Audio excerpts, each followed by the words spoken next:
आज ही मेरी शादी हुई थी, लेकिन विदाई के समय मेरी माँ ने कहा, नमिता, अपने पति को शादी की पहली रात अपने पास मत आने देना। अगर शादी की पहली रात वह तेरे करीब आ गया तो वह तुझे तलाक दे देगा।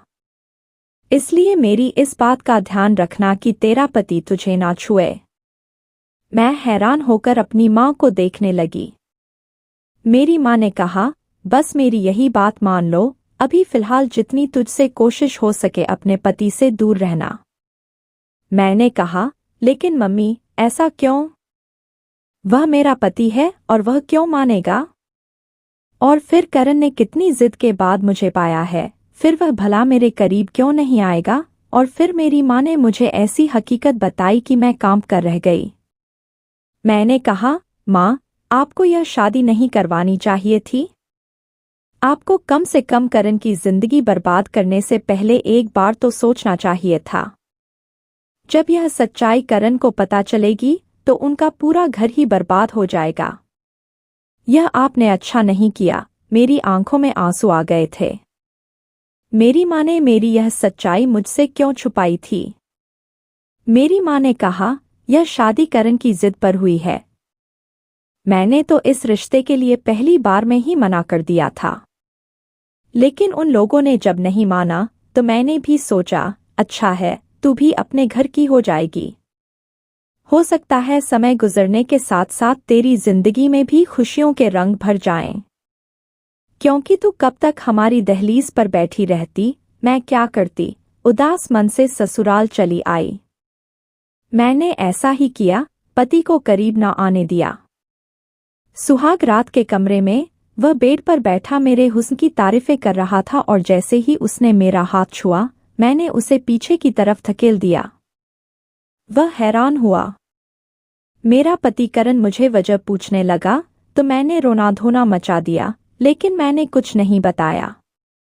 फिर एक दिन मेरे पति करण को जब पूरा राज पता चल गया तो मैं किसी को मुंह दिखाने के काबिल नहीं रही, क्योंकि मैं करण के कमरे में बेड पर बैठी थी और वह मेरे सामने बैठा मुझे बड़ी हैरत से देख रहा था।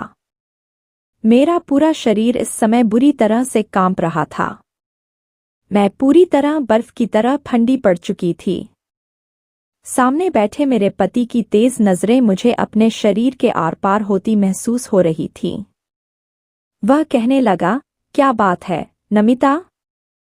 क्या यह शादी तुम्हारी मर्जी से नहीं हुई है? मैंने अपनी नजरें उठाईं और उसे देखा।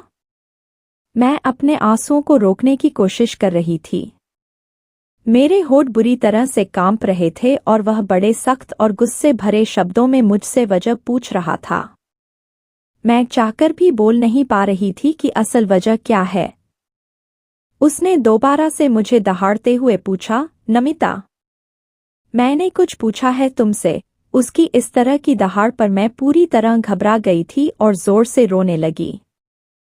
लेकिन सामने वाला शायद पक्का इरादा कर चुका था कि मुझसे जवाब लिए बिना मुझे छोड़ेगा नहीं। करण ने फिर तेज आवाज में कहा, यह रोना धोना बंद करो और बताओ मुझे इनकार की वजह क्या है। अगर तुम यह सोच रही हो कि आज की रात मैं तुम्हारे यह आंसू देखकर पिघल जाऊंगा और आज की रात तुम्हारे करीब नहीं आऊंगा, तो यह तुम्हारी गलतफहमी है और इस गलतफहमी को अपने दिल से निकाल दो। यह कहकर उसने मेरा हाथ अपने हाथ की सख्त पकड़ में लिया, जो बुरी तरह से कांप रहा था। मैंने अपना हाथ खींचने की कोशिश की तो वह मेरे और भी करीब आ गया। कहने लगा, क्यों नमिता? क्यों मेरा इम्तिहान ले रही हो? मेरी पसंद के शादी के खूबसूरत जोड़े में सजी मेरे सामने बैठी हो और मुझे खुद के करीब भी नहीं आने दे रही हो। आखिर मैंने ऐसा कौन सा पाप कर दिया है? ऐसी कौन सी गलती की है जो तुम मुझसे यूं दूर भाग रही हो? आज हमारी शादी की पहली रात है। इस शादी को लेकर लड़के और लड़की के दिल में कितने अरमान होते हैं, और तुम आज की रात मुझे खुद के करीब क्यों नहीं आने दे रही हो? आखिर इस सब की वजह क्या है? मुझे कम से कम वजह तो बताओ। हो सकता है मैं तुम्हारी मुश्किल को हल कर दूं। मैं फरिश्ता नहीं हूं नमिता। जो लड़की मेरे लिए हर तरह से जायज हो चुकी हो, उसे यूं सजा संवरा बस देखकर अपना जी जलता रहूं। मैं बड़ी मुश्किल से यह समय काट रही थी। हर रोज तुम्हारी संगत के सपने देखे हैं। धीरे धीरे करण के कहने का अंदाज नशीला होने लगा था। वह मेरे चेहरे पर झूलते बाल को बड़ी प्यार से देख रहा था और मेरा दिल धड़कना भूल गया था। जितना वह आज बेताब नजर आ रहा था, मेरे लिए उसे रोकना और भी कठिन इम्तिहान बनता जा रहा था। लेकिन मैं मजबूर थी। जो राज मेरी माँ ने मुझे बताया था, अगर मेरा वह राज करण जान जाता तो मेरी जान ले लेता, मुझे तलाक दे देता। करण ने मुझे सोने की चेन दिखाई, जिसे पहनाते हुए उसकी उंगलियां बेखुदी से मेरे गले पर रेंगने लगी थीं। एक करंट था जो मेरे पूरे शरीर में लग गया। मैंने झट से उसका हाथ पीछे झटक दिया और खुद भी पीछे हट गई। मैंने कहा, प्लीज करण, मेरी बात समझने की कोशिश करो। करण ने कहा, मुझे बस 1 महीने का समय दे दो। मैंने विनती करते हुए कहा, लेकिन करण पर तो नशा सवार था, वह कुछ भी सुनने के मूड में नहीं था। कहने लगा, वजह बताओ मुझे, वरना मैं जबरदस्ती पर उतर जाऊंगा। तुमसे अपना हक वसूल कर लूंगा। तब भी तुम मुझसे सवाल नहीं करोगी। वह भी शायद ठान कर बैठा था कि मेरी बात नहीं मानेगा, लेकिन करण की इतनी नज़दीकियां मेरे लिए कौन सी नई आजमाइश लाने वाली थी, वह मैं जानती थी, लेकिन मैं उसे रोक नहीं सकती थी। जैसे जैसे वह मेरे करीब बढ़ रहा था, मेरी हालत खराब होने लगी थी। मैं इस कदर बदहवास और परेशान थी कि वहीं बेहोश होकर बेड पर गिर गई। मेरे कानों में करण की आवाज गूंज रही थी। वह मुझे नमिता नमिता पुकार रहा था। मुझे बाजू से हिलाते जा रहा था। शायद उसे अंदाजा नहीं था कि मैं होशो हवास खो बैठूंगी। शायद मैं होश से बेगाना हो रही थी, या फिर ये उन दवाओं का असर था जो फेरों के बाद अपनी माँ की बातें सुनकर मैंने खाई थी। जो खुलासा मेरी माँ ने मुझ पर किया था, मैं चाहकर भी अपने पति को अपने करीब नहीं आने दे सकती थी। यह भी नहीं था कि मेरी जिंदगी में कोई दूसरा मर्द था। मुझे करण बेहद पसंद था। यह बात भी नहीं थी कि अतीत में मेरे साथ कोई ऐसा हादसा पेश आया था कि मुझे इस राज के खुल जाने का डर था। ऐसा कुछ नहीं था, लेकिन जो समस्या मेरे साथ ही वह शायद ही किसी लड़की के साथ हो। खैर, जब मुझे होश आया तो मैं हॉस्पिटल के कमरे में थी। मेरी सास और करण मेरे पास परेशान खड़े थे। मेरी सास मुझसे मेरी खैरियत पूछ रही थी। लेडी डॉक्टर ने कहा कि अब यह बिल्कुल ठीक है, आप इन्हें घर ले जा सकते हैं। कुछ देर में हम घर आ गए। मेरी सास मुझे आराम करने का कहकर मेरे कमरे में छोड़कर चली गई। मैं अपने बेड पर लेट गई। घर पर अब भी मेहमान मौजूद थे। शादी वाला घर था। मेहमानों का होना तो कोई बड़ी बात नहीं थी। मुझे करण के दोस्तों की बातों की आवाज आ रही थी, जो करण से मजाक कर रहे थे कि एक ही रात में ऐसा भी तुमने अपनी पत्नी के साथ क्या कर दिया कि बेचारी बेहोश हो गई। अरे, नाजुक सी लड़की थी, प्यार मोहब्बत से काम लेना चाहिए था, और तुमने तो उस नाजुक से फूल को मसल कर ही रख दिया। लोगों को तो बातें बनाने का मौका मिल गया था। पता नहीं सब लोग क्या समझ रहे थे। मुझे अपने अंदर शर्मिंदगी सी महसूस हो रही थी। मेरी वजह से करण सबके सामने शर्मिंदगी उठा रहा था। कोई कह रहा था, 4 दिन अब कमरे की तरफ भी मत जाना। कोई मेरे सास से कह रहा था, आप खुद दुल्हन के पास रहिए। करण की शक्ल देखकर कहीं दुल्हन फिर से बेहोश ना हो जाए। हंसी और ठहाकों की आवाजें मुझे अपनी ही नजरों में गिरा रही थीं, लेकिन मैं भी मजबूर थी। अगर असल वजह अपने पति को बता देती तो तलाक देकर वह मुझे धक्के मारकर अपने घर से निकाल देता। अगर कुछ भी ना बताती तो संबंध बनाने के कुछ ही महीने बाद वह जान जाता। मैं किस मोड़ पर आकर खड़ी हो गई थी। कुछ दिन तक मेरी सास ही मेरे पास आती रही। मुझे खाना भी वही खिलाती थी। बहुत ही नरम दिल औरत थी, बहुत ही अच्छी और मोहब्बत करने वाली। धीरे धीरे सारे मेहमान भी जा चुके थे। मेरी तबीयत भी अब सुधर चुकी थी, इसलिए मैंने खुद ही किचन के काम संभाल लिया। हालांकि मेरी सास ने मुझे बहुत मना किया था। करण बहुत चुप सा था। खाने के बीच भी मुझे शिकवा भरी नजरों से देखता रहता। मेरी ससुराल में बस मेरी सास और मेरे पति ही रहते थे। करण मेरी सास की इकलौती औलाद था। वैसे तो सब मेहमान जा चुके थे, लेकिन मेरी सास ने अपने दोस्त और उसकी बेटी को अपने पास ही रोक लिया था। मेरे सास के दोस्त की बेटी मेरी ही उम्र की थी, उसके बीए के पेपर हो चुके थे, इसलिए माम बेटी ने महीना भर यहीं रहने का प्लान बनाया हुआ था। जिया खूबसूरत भी बहुत थी, और जो बात मुझे खटकती थी वह यह थी कि वह करण के साथ बेधड़क अंदाज में रहती थी और करण से हंस-हंस कर बातें करती थी। उस दिन भी खाने की टेबल पर जिया करण से ना जाने कहाँ-कहाँ की बातें किए जा रही थी, लेकिन करण तो उसकी बातों पर ध्यान ही नहीं दे रहा था। वह बस लिए दिए ही जवाब दे रहा था। उसकी नजरें तो मुझ पर ही जमी हुई थीं। जबान से मुझे कुछ नहीं कह रहा था, लेकिन उसकी नजरें जो कुछ मुझसे कहती थीं, मैं जानकर भी अनजान बन जाती थी। रात को मैं किचन के काम निपटा रही थी। मेरी सास अपने कमरे में जा चुकी थी और उनकी सहेली और जिया भी उन्हीं के कमरे में जा चुकी थीं। करण के इस छोटे से फ्लैट में बस 2 ही कमरे थे, एक हॉल और एक डाइनिंग रूम था। मैं अभी बर्तन ही धो रही थी जब मुझे किसी की बेताब नजरों ने उलझने पर मजबूर किया था। मैंने पलट कर देखा तो करण मेरे बिल्कुल पीछे खड़ा था। कहने लगा, नींद नहीं आ रही, सर में दर्द है, मुझे 1 कप चाय बना दो नमिता। मैंने चाय की केतली गैस पर रख दी। मुझे लगा था कि वह चाय का कहकर बाहर चला जाएगा। मैं किचन के काम के समय दुपट्टा किचन के दरवाजे पर लटका कर ही काम करती थी, क्योंकि उस समय मैं किचन में अकेली होती थी। फिर घर पर भी कोई देवर जेठसुर नहीं थे, लेकिन करण इस तरह अचानक से किचन में आ जाएगा और मेरे पास खड़ा हो जाएगा, मुझे अंदाजा ही नहीं था। वह मेरी ओर तकी लगाए देख रहा था। जब मैं उसको अपनी तरफ गौर से देखती तो मुझे शर्म सी आने लगी थी। वह किचन के दरवाजे के पास खड़ा था, बिल्कुल वहीं पर मेरा दुपट्टा भी टंगा हुआ था। मैं वहां से दुपट्टा उतारकर अपने ऊपर डाल भी नहीं सकती थी। मेरी कोशिश थी कि जल्द से जल्द चाय बन जाए, लेकिन मुसीबत यह थी कि आज गैस चूल्हे को भी क्या हो गया था, इतना स्लो चल रहा था। शायद चूल्हे में कोई कचरा फंसा हुआ था। इतना स्लो चलता तो 25 मिनट चाय बनने में लग जाने थे, और 25 मिनट यूं ही खड़े रहना मेरे लिए मुश्किल हो रहा था। मैं बार बार करण की नजरों से उलझ रही थी।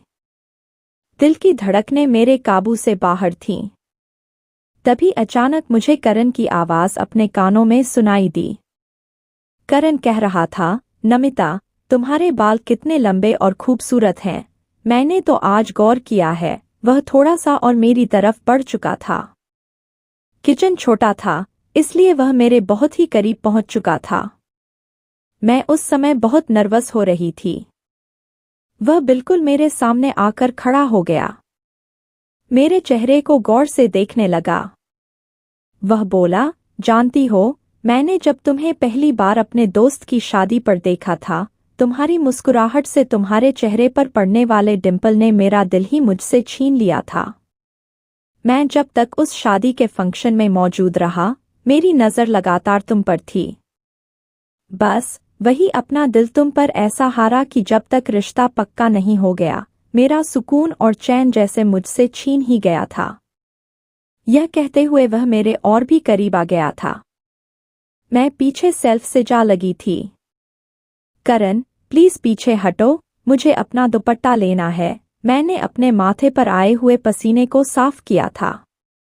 करण ने कहा, क्यों? यहाँ कोई गैर है क्या, जिससे तुम्हें अपने आप को छुपाना है? पति पत्नी तो वैसे भी एक दूसरे के होते हैं। करण मुझसे और भी करीब हो गया और मुझे कमर से पकड़ लिया और अपने होंठ मेरी गर्दन पर रख दिए। उसकी गर्म गर्म सांसों से मैं पिघलने लगी थी। मेरी हालत अब और भी ज्यादा खराब होने लगी थी। इससे पहले कि वह मेरे चेहरे को अपने हाथों में लेता, मैंने उसे पीछे धक्का दिया और किचन से बाहर निकल गई।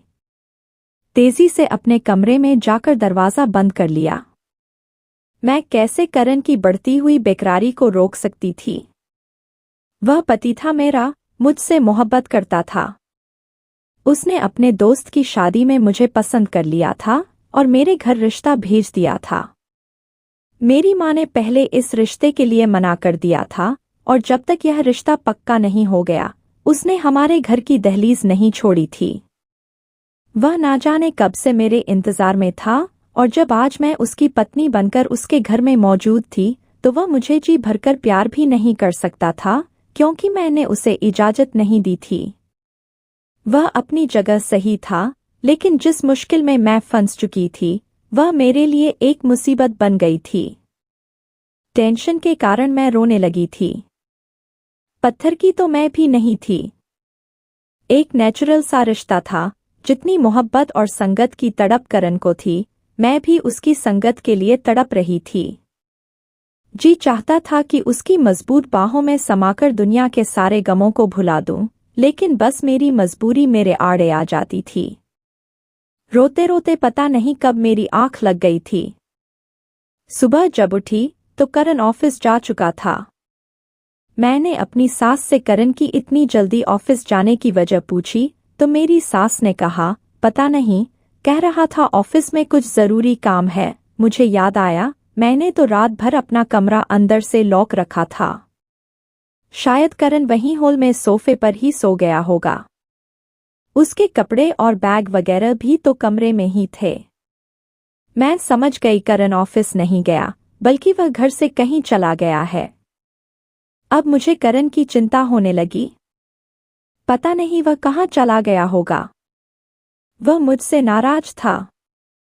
पूरा दिन मेरा इसी चिंता में निकल गया था।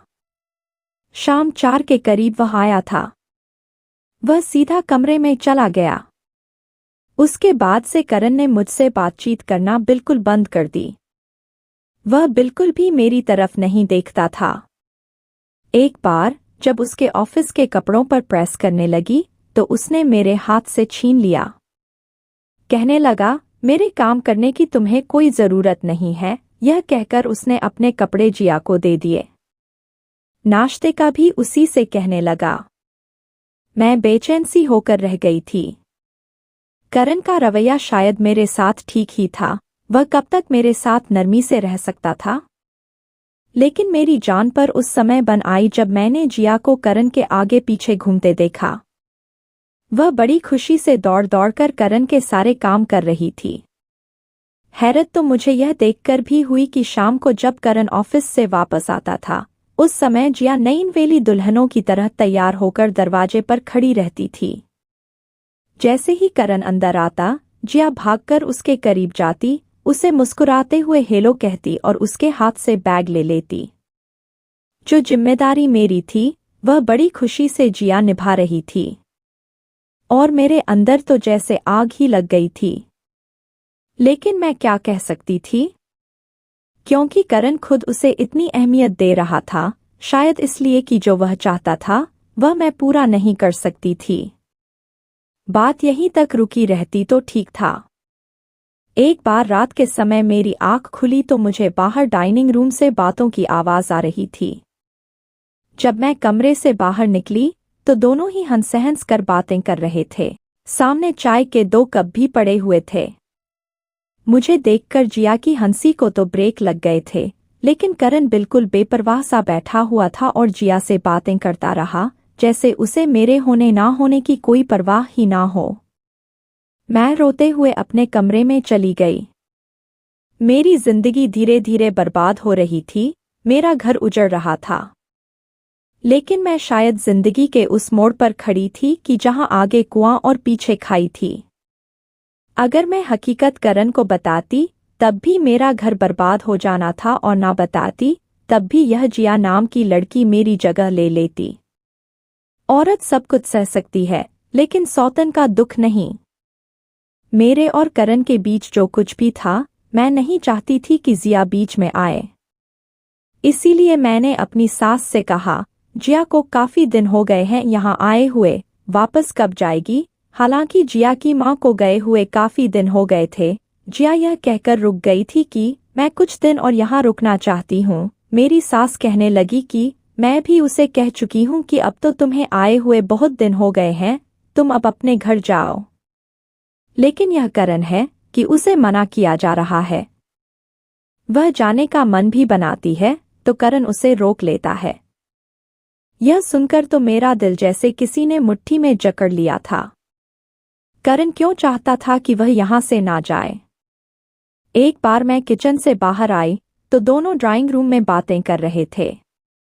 मैं दरवाजे पर ही खड़ी हो गई। उनके बीच होने वाली बातें ही कुछ ऐसी थीं जो मेरे होश उड़ाने के लिए काफी थीं।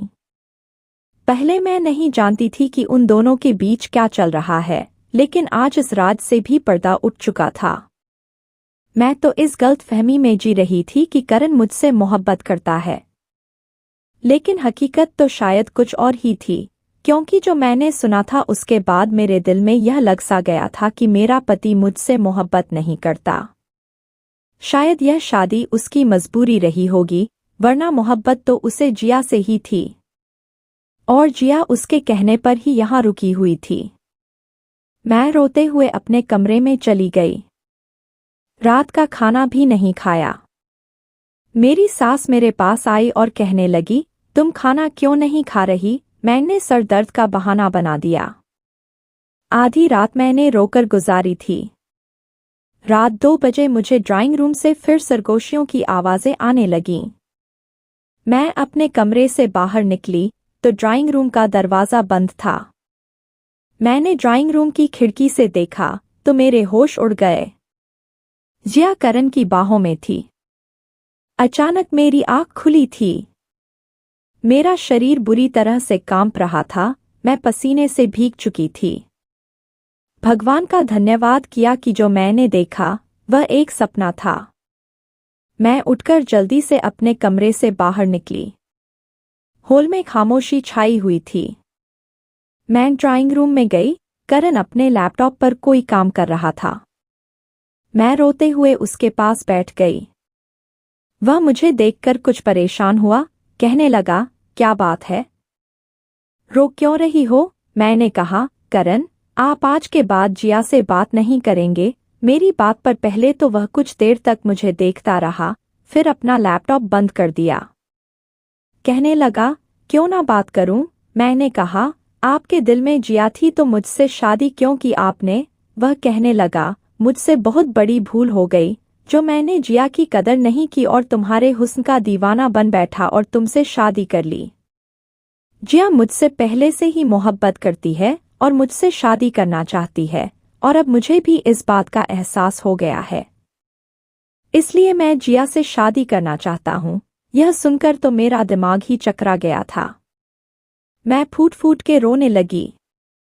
मैंने कहा, आप ऐसा नहीं कर सकते, मुझे यूं बर्बाद नहीं कर सकते।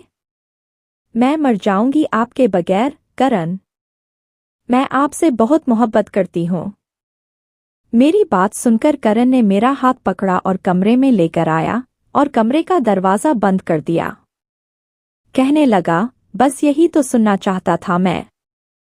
यह जानता था कि तुम्हारे दिल में क्या है, इसलिए मैंने जिया से विनती की थी कि वह मेरे साथ मिलकर यह ड्रामा करें। नमिता, जिया मेरी सगी बहन है। मम्मी की सहेली की कोई औलाद नहीं थी, इसलिए मम्मी ने जिया को उन्हें दे दिया था। यह बात मेरे लिए एक नया खुलासा थी। फिर करण बोला, तुम्हारी दूरियों ने मुझे बेहद परेशान कर रखा था। मुझे लगा शायद तुम किसी और से मोहब्बत करती हो, इसलिए मुझसे दूर रहने के बहाने ढूंढती हो। इसलिए मैंने जिया के साथ मिलकर यह ड्रामा किया था, और आज तुम्हारे इजहार ने मेरे अंदर एक इत्मीनान और सुकून भर दिया है। शायद तुम्हारी मुझसे दूरी एक नेचुरल झिझक थी। करण मेरे करीब आने लगा, इतना करीब कि उसने मुझे अपनी बाहों में भर लिया। करण ने मदहोश होते हुए कहा, नमिता, अपने दिल दिमाग से सारा डर निकाल दो। मैं तुम्हारा पति हूँ, तुमसे बेइंतहा मोहब्बत करता हूँ। तुम्हें कभी कोई तकलीफ नहीं पहुंचाऊंगा। इस बार मैं उसे रोक नहीं पाई, क्योंकि अपनी जुबान से मैं इजहार मोहब्बत कर चुकी थी। पूरी रात मेरी डर में गुजरी थी कि जिस दिन मेरा सच करण को पता चल गया, वह दिन मेरा इस घर में आखिरी दिन होगा। खैर, मेरी संगत पाकर करण बेहद खुश था। कुछ दिनों बाद जिया भी वापस चली गई थी। बस मेरा दिल हर समय डर के साये में रहता था कि जब मेरी सच्चाई का पता करण को होगा तो मेरा क्या होगा। हमारी शादी को कुछ ही महीने गुजरे थे जब एक बार मेरी सास खाने के बीच कहने लगी, करण, मुझे जल्द से जल्द पोते या पोती की खुशखबरी सुनाओ। तुम मेरी इकलौती औलाद हो और मैं चाहती हूं कि जल्द से जल्द दादी बन जाऊं। इस सुने आंगन में एक छोटे से बच्चे की किलकारियां गूंजें। यह सुनते ही मेरे हाथ से प्लेट गिर गई। मैंने जल्दी से प्लेट उठाई। करण ने मेरी तरफ देखकर कहा, क्या बात है नमिता? तुम इतनी परेशान क्यों हो रही हो? मैं उसे क्या जवाब देती? मेरी तो भूख ही मिट चुकी थी। फिर करण ने मुस्कुराते हुए अपनी माँ को तसल्ली दी, माँ, अभी इतनी भी जल्दी क्या है? आपको यह खुशखबरी भी जल्दी ही मिल जाएगी। लेकिन मेरी सास को तो बहुत ही जल्दी थी और शायद उनकी यह जल्दबाजी स्वाभाविक भी थी। उनके 2 ही तो बच्चे थे। जिया को उन्होंने अपनी सहेली को दे दिया था। उनके पास सिर्फ करण था। ना जाने कितने वर्षों से यह घर सूना पड़ा हुआ था, इसलिए उन्हें बच्चों की बहुत ज्यादा जल्दी थी। अपनी माँ के बार बार कहने पर करण मुझे एक लेडी डॉक्टर के पास ले गया। उसने बहुत से टेस्ट लिखकर दे दिए। मेरा दिल बेहद बेचैन था। जो भी हो रहा था, अच्छा नहीं हो रहा था। मैंने डरते डरते करण से कहा, मम्मी को इतनी भी जल्दी क्या है बच्चों की? करण ने तो मेरा हाथ थाम कर बोला, नमिता, बच्चे तो मुझे भी बहुत पसंद हैं। मैं तो चाहता हूँ भगवान मुझे एक ही बार में 2 बच्चे दे दे। करण की बातें मेरा दिल दहलाने के लिए काफी थीं। जो हकीकत मेरी माँ ने मुझे बताई थी, मैं जानती थी कि मैं इस खुशी को करण को नहीं दे सकती। और जिस दिन यह बात करण को पता चली, वह दिन मेरा इस घर में आखिरी दिन होगा। वह मुझे कभी भी सच्चाई के साथ स्वीकार नहीं करेगा। फिर वह समय भी आ गया था जिस दिन मेरा अल्ट्रासाउंड हुआ था। उस दिन मेरी रूह जैसे मेरे शरीर से निकल रही थी। जिस तरह से अल्ट्रासाउंड करने वाली बार बार मेरे चेहरे की तरफ देखती, तो कभी अल्ट्रासाउंड की स्क्रीन की तरफ, तो मेरी जान जाती हुई महसूस हो रही थी। मेरी आंखों से आंसू बहने लगे। मैंने डॉक्टर से विनती की कि वह मेरे बारे में मेरे पति को कुछ ना कहे, लेकिन वह कहने लगी, यह तुम कैसी बातें कर रही हो?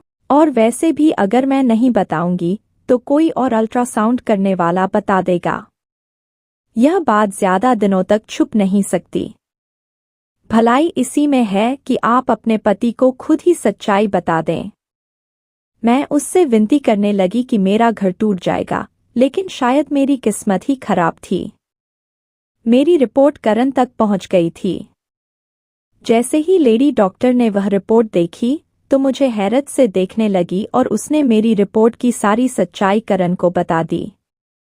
और मैं यूं थी कि पत्थर की तरह कुर्सी पर बैठी हुई थी। मेरा सच करण को पता चल चुका था। करण के बदलते हाव भाव और बदलती रंगत मेरी जान निकाल रही थी। घर जाते ही मेरी सास ने करण से मेरी रिपोर्ट्स के बारे में पूछने लगी तो करण कहने लगा, अभी डॉक्टर ने कुछ नहीं बताया है। यह सुनकर मुझे थोड़ी राहत मिली, क्योंकि अगर मेरी सास को पता चल जाती तो उसी वक्त मेरे हाथ पकड़कर मुझे घर से निकाल देती। मैं चुपचाप अपने कमरे में चली गई थी। उस समय मेरी बेचैनी अपने चरम सीमा पर थी। मेरी जान निकली हुई थी। करण ना जाने कमरे में आकर मुझे कौन सी सजा सुनाने वाला था। करण जब कमरे में आया तो उसकी आंखें लाल थीं। मेरा दिल था कि धड़कना भूल गया हो। मेरे आंसू बह रहे थे। वह मेरे पास आकर बैठ गया। कुछ देर मुझे खामोशी से देखता रहा। उसने जुबान से तो कुछ नहीं कहा, लेकिन नजरें जैसे बहुत कुछ कह रही थी कि इतनी बड़ी बात मुझसे क्यों छुपाई। मैं बस लगातार आंसू बहा रही थी। मैंने खुद को तकदीर के हवाले कर दिया था। थोड़ी देर बाद करण कहने लगा, बस एक बात बता दो नमिता, क्या तुम यह बात पहले से जानती थी? मैंने ना में सिर हिला दिया। मैंने कहा, मेरी माँ ने मुझे शादी की रात फेरों से कुछ देर पहले ही यह बात बताई थी। यही वजह थी कि मैं आपको अपने करीब आने से रोक रही थी, ताकि आप यह सच जानकर मुझे तलाक ना दे दो। यह कहकर मैं रोने लगी। वह कहने लगा, तुमने अच्छा नहीं किया नमिता। तुम जानती थी कि मैं इकलौता हूँ। मेरी माँ को औलाद चाहिए। तुम्हारी माँ अगर सच्चाई जानती थी तो उन्होंने हमें अंधेरे में रखकर गलत किया है। यह कहकर करण कमरे से बाहर चला गया। पूरी रात वह कमरे में नहीं आया था। मेरी माँ ने मुझे शादी की रात रोते हुए यही तो बताई थी कि मेरे अंदर जन्म से ही बच्चेदानी मौजूद ना थी। मैं कभी भी माँ बन ही नहीं सकती थी। जब मैं 13 साल की हुई तो मुझे पीरियड्स नहीं आए थे। मेरी माँ को भी चिंता हुई थी। मैं 17 साल की भी हो गई थी, लेकिन पीरियड्स नहीं आए। फिर वह मुझे एक लेडी डॉक्टर के पास लेकर गई थी, जहां मेरा अल्ट्रासाउंड हुआ था। लेकिन मेरी माँ ने उस समय मुझसे मेरी यह हकीकत छुपा ली थी। उन्होंने यही कहा था कि तुम्हारे अंदर थोड़ी सी कमी है, जो समय के साथ साथ ठीक हो जाएगी और तुम नॉर्मल हो जाओगी। मैं भी इस बात को भूल गई थी और अपनी जिंदगी में मगन हो गई थी। लेकिन शादी की रात फेरों से ठीक पहले मेरी माँ ने मुझे यह सच्चाई बताई थी। फिर मुझे यह भी कहा गया कि जितना हो सके तुम करण से दूर रहना, क्योंकि अगर वह तुमसे संबंध बनाएगा तो जाहिर है कुछ समय के बाद बच्चों के बारे में भी कहेगा। और उसके लिए जब वह तुम्हें डॉक्टर के पास लेकर जाएगा तो यह हकीकत उस पर खुल जाएगी। और आज वह दिन आ चुका था। मेरी हकीकत करण पर खुल चुकी थी। मैं फुट-फुट का रो रही थी, लेकिन वह एक बार भी मेरे आंसू पोंछने नहीं आया। सुबह तक मैं समझ चुकी थी कि मुझे क्या फैसला सुनाया जाने वाला है। जब मैं सुबह कमरे से बाहर निकली तो करण अपने ऑफिस जा चुका था। पूरा दिन मेरा बेचैनी से गुजरा था। जब वह घर वापस आया तो उसके चेहरे पर एक उदासी सी छाई हुई थी। उसने हाथ में रिपोर्ट्स पकड़ी थी जो मेरी सास के सामने रखी थी। मेरी तो जान ही निकल गई थी, लेकिन फिर मुझे पता चला कि मेरी सास बिल्कुल अनपढ़ है। वो कहने लगी, करण मुझे इन रिपोर्ट का क्या पता कि इसमें क्या लिखा है, मुझे बताओ।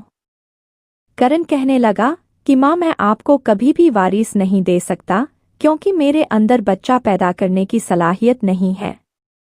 मुझे कभी भी औलाद नहीं हो सकती। यह कहकर वह अपनी माँ की गोद में सर रखकर रोने लगा। मेरी सांस के गले लग गया और कहने लगा, माँ, मैं एक बांझ मर्द हूँ, भगवान के लिए मुझे दोबारा औलाद के लिए मत कहिए। मैं आपको सब कुछ दे सकता हूँ सिवाय औलाद के। यह सुनकर मेरा रंग फीका पड़ गया था। करण ने हर बात खुद के ऊपर ले ली थी और मुझे हर चीज से आजाद कर दिया था।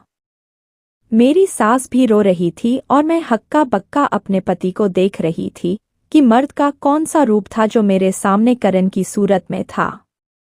मेरी सास ने जब खूब सारे आंसू बहा लिए तो कहने लगी, कोई बात नहीं करण, तू अनाथ आश्रम से कोई बच्चा ले लेना और हम उसे अपना समझकर पाल लेंगे। लेकिन तुम अपना दिल दुखी मत करो, मैं कभी तुम्हें दोबारा औलाद के लिए नहीं कहूंगी। कमरे में आकर करण बेड पर बेजान सा होकर लेट गया था। मैं उसके पास बैठ गई, उसके पैर पकड़ लिए, मैं रोने लगे। मैंने कहा कि आपने यह क्या किया, मेरी कमी को अपने सिर ले लिया। उसने मुझे बाजू से पकड़ा और अपने पास बिठाया, कहने लगा कि पति पत्नी एक दूसरे का अंग होते हैं और हमारा रिश्ता शरीर के साथ साथ हमारे अंदर की कमियों को भी छुपा लेता है। तुम मेरी हो नमिता, तुम्हारा ऐब मेरा ऐब है, तुम्हारी कमी मेरी कमी है और तुम्हारी खूबी मेरी खूबी है। मैं यह नहीं कहता कि यह सब मेरे लिए आसान था, लेकिन मैं तुम्हें भी नहीं छोड़ सकता था। इस सब में तुम्हारा कोई कसूर नहीं है। यह कहकर करण ने मुझे अपने सीने से लगा लिया। मैं दुनिया की सबसे खुशनसीब औरत हूँ जिसे करण जैसा पति मिला। आज हमारी शादी को 5 साल गुजर चुके हैं। जिया की भी शादी हो चुकी है और उसने 2 जुड़वा बेटों को जन्म दिया था। एक बेटा जिया ने मुझे और करण को दे दिया। मैंने खुशी खुशी जिया के बेटे को अपना लिया था। अब करण, मैं और मेरी सास बहुत ही खुश हैं। उस बच्चे को पाकर ऐसा लगता है जैसे हमारा परिवार अब पूरा हो चुका है। तो दोस्तों, आपको ये कहानी कैसी लगी हमें कमेंट में ज़रूर बताएं। साथ ही वीडियो को लाइक करना और चैनल को सब्सक्राइब करना ना भूलें। धन्यवाद।